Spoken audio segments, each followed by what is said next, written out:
Here, let's get you a chair.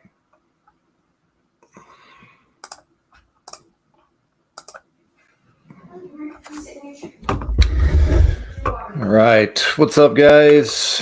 Hopefully this is working. Let me see. Should be good.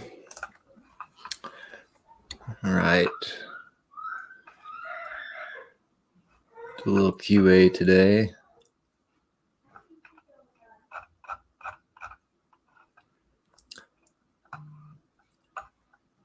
See if anybody's on. It is on Monday, so maybe nobody's on.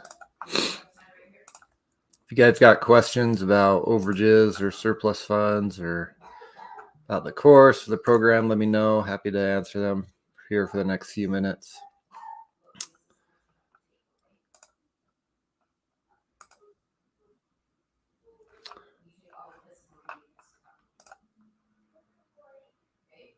What's up, Pete? Is it working? Oh, it's on. You're from LinkedIn, so it must be working. Yeah, this is my second time using like StreamYard, so hopefully it works. Great question, Keisha. So I really want to get involved in the business, but I'm wondering how it works for non-judicial states. So yeah, there's two foreclosure processes. There's non-judicial, judicial. The only difference between the two is judicial means that it goes through a court process. There's a court case associated with the foreclosure. And so oftentimes the funds are held, within the court case. Non-judicial states are exactly what it sounds like. They are non-judicial, meaning there is no court case. It is foreclosure. The foreclosure is handled strictly by a law firm who represents the bank. That law firm is also known as a trustee or a referee. And so they handle the foreclosure completely independently of the court system. And so in non-judicial states, the funds are dispersed either directly by the law firm or the law firm can elect to deposit the funds into the court system. And that's really the only difference, really. Non-judicial states can be challenging, though, because you don't really know if there's an overage. There's a lot of guessing that goes into the game because you're not sure exactly how much was owed. And so you have to rely a lot on the information the homeowner gives you, and you have to do a lot of estimating and guessing. And sometimes what looks like a good overage, you find out that there really isn't an overage. And so that can be one of the cons of working in non-judicial states. And that's pretty much it. I work both types. I've worked in judicial and non-judicial. I like to use attorneys on both. But it can be done. It's just a matter of where the fund's being held. That's different. And the amount of information that you can get. Non-judicial states can be more challenging than judicial states. So hopefully that helps answer the question a little bit. What are the pros? The pros are because of the challenges. I mean, it depends really. So let's take two states. Florida is a judicial state. The pros of Florida are it's very easy to get information. Florida has great access to court records, so you really can nail down what properties have overages and which ones don't, because you can look through the court records. And so that is a con. It can be easier, or a pro, excuse me. That is a pro, is it's easier to do your research. A con for a non-judicial or a pro, excuse me. So I just listed a pro for a judicial, right? It's easier to do research. A pro for a non-judicial state is because it is difficult to do the research, there can be less competition. So that's the flip side. So pro for judicial, easier to get information, easier to do research. Con for judicial, more competition. At least that is using Florida as an example. Another state that's non-judicial, for example, like, I don't know, Nevada, for example. Nevada is a non-judicial state. Not a lot of people working in Nevada for mortgage overages. Why? Because there's no court record. You have to do a lot of guessing. And so that's one of the pros of non-judicial. There's usually less people working there when it comes to mortgage overages. So, yeah.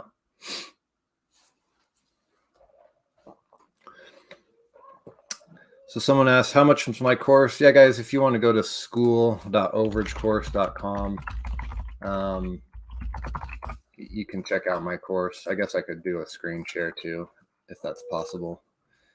Let's see if it is. Screen share. All right, hopefully you can see my screen. So yeah, guys, if you I'll put this link in the chat for you. School.overagecourse.com. So right now my course is $2,000. You can go through, you can check out the entire curriculum. You can see the testimonials, results people have gotten. And these are just a few of the many results that are available. Okay. So yeah, it's $2,000 right now, which I think is actually significantly underpriced when I start looking at the results that people have gotten. So you can do your due diligence there, scroll through all of this, see what people have to say, look and see what's included in the course. Okay. You can see exactly all the lessons that you're going to have access to, exactly what you're going to learn. Okay. How to create leads, how to conduct your research, how to skip trace. Okay. Scripts, how to overcome objections. Here's all the paperwork. Okay. How to use the paperwork, how to find attorneys. Here's some state specific modules, partnering, and then all the bonuses and stuff like that. So, and I'm always adding to this as well, guys. So this course is not just a kind of set it and forget it for me anyway. It's a program that I am constantly adding and adjusting as I get new information, because I am involved in the overage business currently. Okay, I'm actually doing deals. I don't teach from theory. I don't teach from what I learned from someone else. I teach from my own experience. So feel free to do your due diligence there. You can check out the guarantees we have, all that good stuff. Okay. So am I doing anything else for income, besides doing actual overage deals and then training people on how to do overages? No, I mean, I am involved. Well, that's not true. I am involved in some other things. Like right now, I'm doing some private lending on real estate deals. Okay. So I do that, but I wouldn't say that's income, because it is, but it just goes into my retirement account. So I do things outside of just overages. I've played around with a lot of stuff, but overages is my main focus. So doing deals with my students and teaching people, and yeah, that's what I do. That is my niche, so to speak. That's my job. When will TrackTool be ready? Good question. Should be ready by the end of this week, or excuse me, by the end of the month.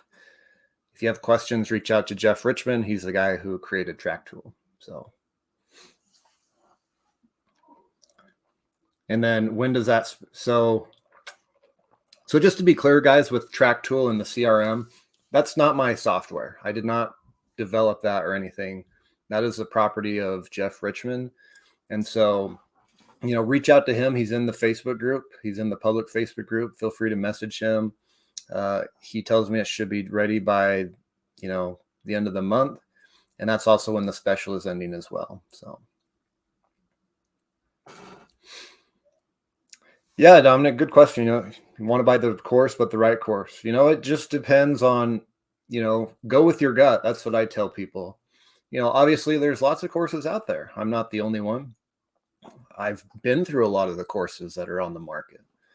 And so ultimately what I tell people is, do your due diligence and go with who you feel is the right fit for you, where you think you'll get the most value, and where you'll learn the most, and where you think you'll have the greatest chance of success. So, take your time, do your research, see what other people have to say about the program, um, and then just make a decision. So that's what I can recommend as far as what course is the right one for you. Because my course is probably not the best fit for some people. If someone is expecting like to have their hand held and like, if they are expecting like one-on-one access on a daily basis, I wouldn't recommend my course. So you just got to be aware. Go with your gut is the bottom line. So yeah, if you guys need like one-on-one, I wouldn't be the right fit for you. I do group coaching. Okay. So I'll coach people in small groups, but one-on-one is not, it's possible to do one-on-one, but I don't like to do one-on-one because it's not the best use of time. And it would be very, very expensive if I did one-on-one. So I like to do group because when you're in a smaller group, not only do you have the benefit of reaching more people, but other members in the group can also teach and share their experience. And that's why I like to do group coaching, because I learn a lot from my students as well. I've got students that are in the trenches and I learn a lot from them. And it's a more, reciprocal relationship. So.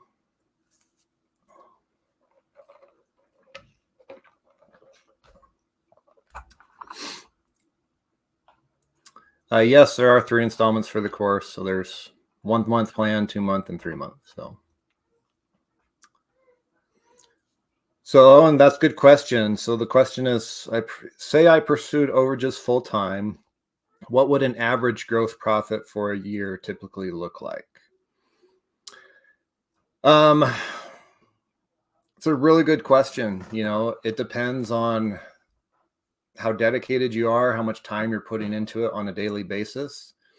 So I really can't tell you exactly what you would earn, because I don't know your work ethic. I don't know how much time you're going to dedicate. I can only share like what I've done and what my students have shared with me as well. Okay. So, here is Matt, for example. He started this business almost 2 years ago. His biggest check so far was 168. He's doing 6 figures right now, low 6 figures. Here's Walter. So you can see his goal was to make around 100K, but he's on schedule to make around 200 to 250. And that's from this year in 2022. Okay. Now here's Ernest. Ernest does it part-time. He made an extra 50K in 2021 doing it part-time. So it really just depends. I've got students that are doing this on a part-time basis, making, an extra 5 figures a year doing it part-time. I have other students who, they do this more on a full-time basis. Like here's Jay here. Well, he's doing it about 30 hours a week. And here's 4 checks on totaling almost 100K. So this is an older actually testimonial from 2020. As far as like me, I can tell you that I do low 6 figures. So 200 to 300K a year from my overage business. The biggest thing too, guys, is this business takes time to ramp up. It's very tough in the beginning. So like, here's what I would recommend for anyone looking to get involved is if you can't dedicate if you're not willing to dedicate a minimum of 6 months, preferably a year to the process, I would not recommend anyone to get into overages. Why? There is a significant ramp up time to when you start seeing checks in. So let me share with you, like when I transitioned from my job as a corrections officer into doing this full time, like here was the timeline. I left my job in 2017, September of 2017. I did not get a check, like an actual payout from an overage deal, until January of 2018. So that's September, October, November, December, January. 5 months before I saw my first check when I transitioned full-time. So that's why, and that's another thing. I would not recommend anyone quit their full-time job and go into this until you've done some deals. Now, I had done some deals, so, but that's the thing. And that's pretty standard. Like, you probably won't see any results for several months, because here's the thing, guys. When you file that claim, you're going to be waiting 3 to 4 months before you get that check, sometimes more, depending where you're working. And that's just the game. That's why this business is so hard, is you have to have an exceptional amount of patience in order to be successful at this game. Now, going back to the story of, okay, when I transitioned from my job to doing this full time, by the end of 2018, I had made over 100K. 75% of that 100K came in the last quarter of 2018.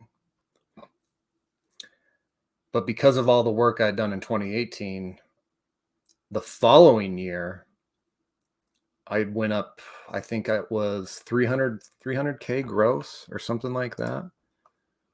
Let me double check here. So 2019 was a really good year where I did like 300K. And then I've kind of stayed in that realm between 2 and 3 since then. So I don't know if that, I mean, again, I can only share what I've done, guys. Like, I don't know what you're going to make. You may make nothing, and it's very possible. So, and that's real for any business. There's lots of businesses that work.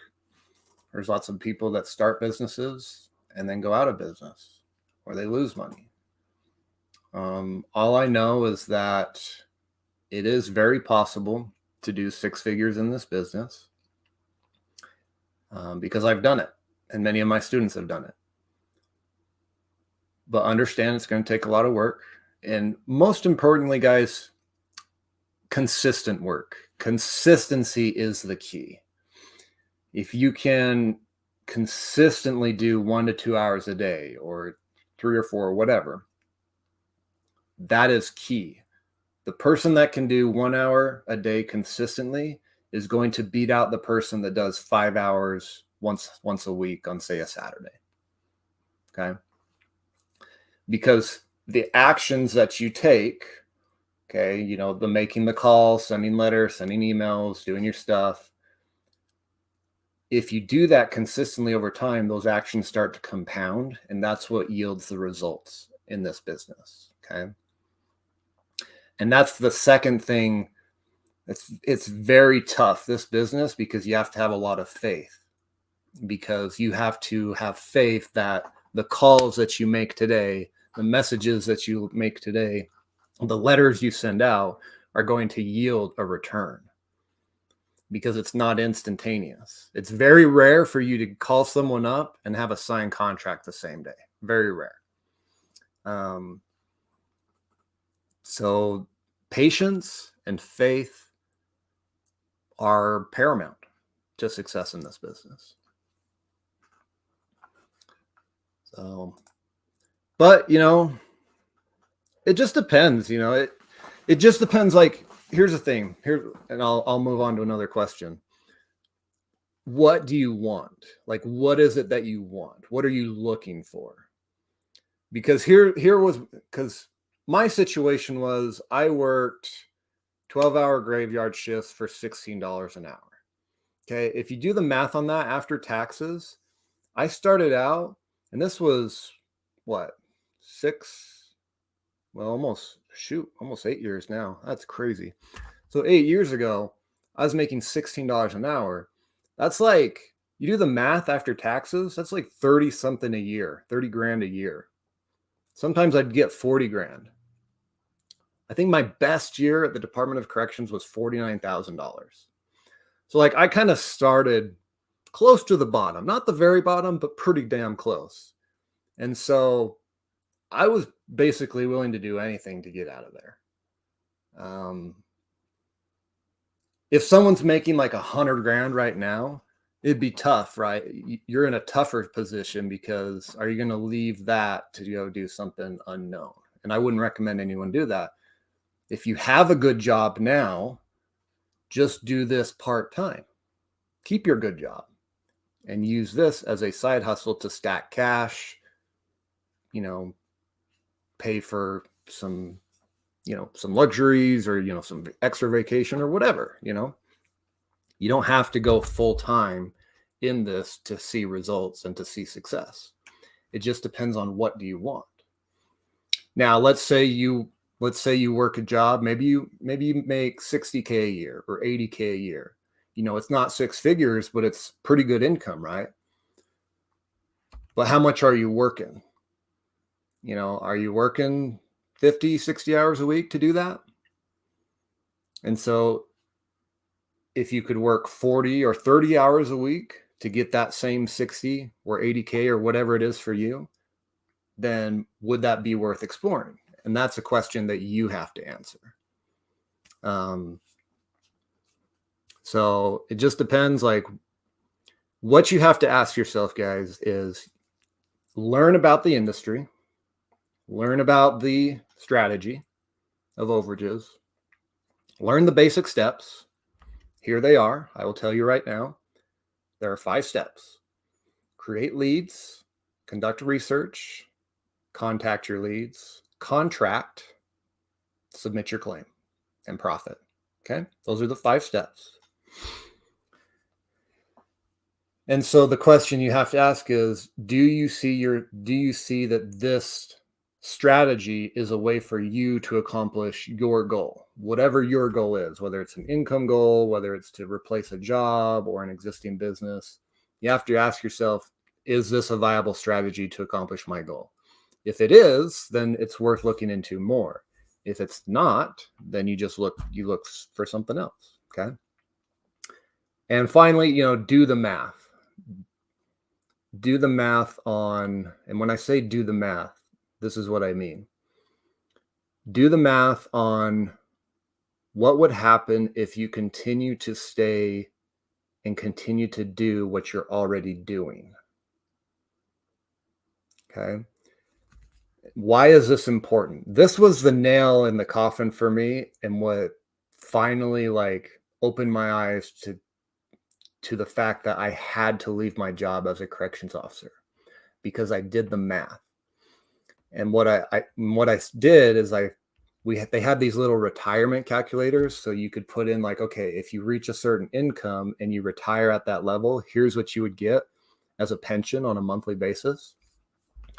And I put in the numbers, and it was if I reached the top without going into management, if I reached the top of the chain as a corrections officer or probation officer or whatever, I think my pension would be 4 or 5K a month. And I was but that's 25 years from now. Okay. And I'm okay, there's no way that's going to be enough. There's no way. The math does not work. That will not give me what I want. Therefore, I have to leave. And so you have to do the same in your life, is do the math. Is what you're doing currently going to get you where you want to go? If the answer is no, then you have to find something else, or you have to accept that if you're not willing to do something else or something more, then you have to accept the reality of your situation. And I wasn't willing to accept it. I was no, I got to leave. Okay. So do the math. Make sure that, and then could this path help you reach your goal? Does that make sense? Hopefully that makes sense.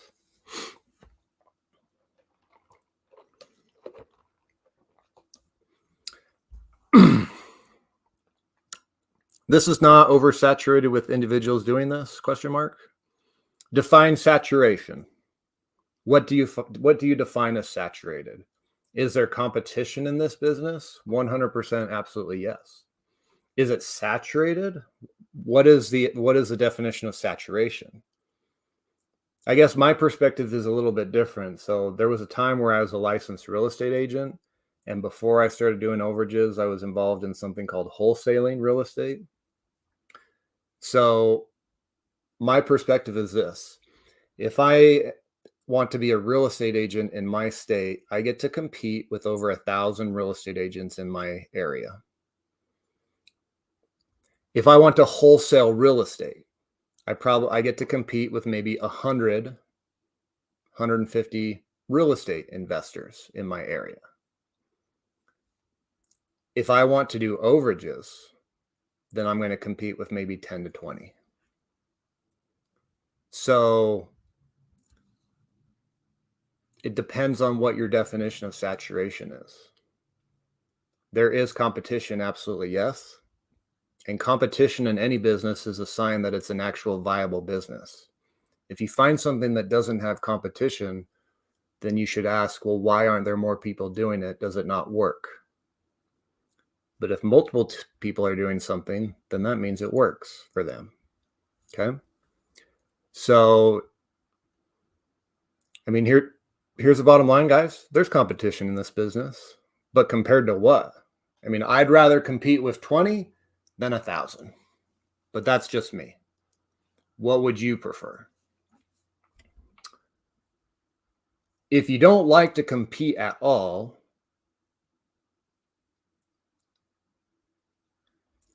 I wouldn't start a business.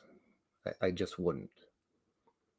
Competition is what drives progress, and competition is a good thing. It's a great thing to have. Good question, Darren. How often? So, question is, how often are the owners asking for updates? Or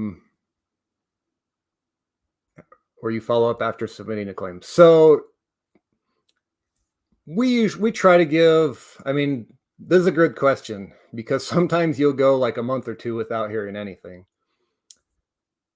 So you have to set expectations up front, let them know how long the process is going to take. So we try to say, hey, it's going to be at least 3 to 4 months, possibly more. Okay. You want to under promise, over deliver is what you want to do. Okay. Don't be telling people that you're going to get their money in 30 days because that is an unrealistic expectation. And if you set that up front and you don't meet it, now you look like a fool to your client. So don't do that. Be honest, transparent, and let them know it's going to take a while. And then let them know, however many times you want to give them an update. If you want to give them a weekly update, great. Sometimes that update will be, hey, we're still moving forward, but there's nothing new to report. And that's your update. So we'll usually update them, every 2 weeks or so, maybe even just once a month. But we try to set that proper expectation up front that it's going to take a while. Okay. All right, guys, we'll do one more question. And then I gotta head out. Why is it difficult finding or retaining competent overage attorneys? Great question. Because this is such a small niche in the legal world. Most attorneys, like your regular attorney that is like just specializes in real estate closings and something like that, most attorneys aren't even aware about overages or surplus funds. So there's that. Just the fact that most attorneys don't even know about the niche is a huge challenge. And then when you narrow it down, if let's say you got bankruptcy attorneys or foreclosure attorneys, some of those attorneys, they're usually not working on behalf of individuals. they are working on behalf of banks, right? Like if you have a foreclosure attorney, he or she is probably working on behalf of a bank. They're probably not representing homeowners. That's just how it is. And so those two factors, number one, the fact that the niche is so small, most attorneys aren't even aware about overages. And number two, that, most attorneys are working for the banks. That's kind of why it's difficult to find attorneys. There are very few that have focused in and have specialized in this niche. So that's that's a challenge for sure about this business, is finding a good attorney. 100%. So, all right, guys. Well, I got to head out. Alex, how difficult is it in Texas? You definitely need an attorney in Texas. Don't even try doing anything in Texas without an attorney. That's the bottom line. So Texas is a non-judicial state for Mo's. So we talked about this earlier in the call. You're limited on as far as your research in Texas because there's no court records. You do have court records for tows, though, which is nice. Don't use assignments in Texas. That's where you start seeing a fee limitation on what you can charge. So be aware of the laws in Texas. And again, that's coming back to make sure you use an attorney as well, so that that everything is squared away, good to go. I like Texas. It's probably not the best beginner state, but it can be done. I've got students that have done deals in Texas, first time deals in Texas. So there's a lot of nice thing about Texas. There's quite a bit of foreclosure and tax sale activity. And it's pretty easy to track that activity in Texas because they do everything on the first Tuesday of every month. So that makes it nice. So, all right. Awesome, guys. Appreciate you hopping on. And we will talk to you later. I agree. Yes. Good comment. Yep. It is hard work for sure. So,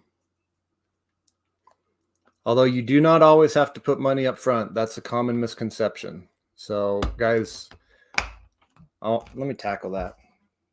I have to go, but I preach about using attorneys, right?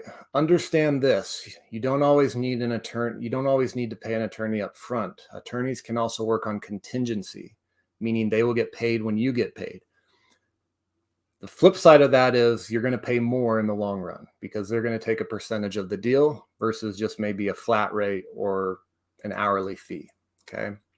Flat rate hourly is usually less expensive than contingency.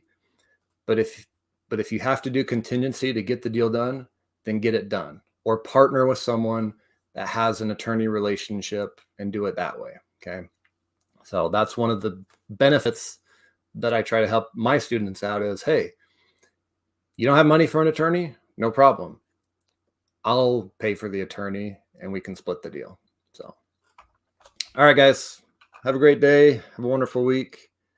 And appreciate y'all jumping on. Hopefully that was informative. Thanks, guys. We'll see you later.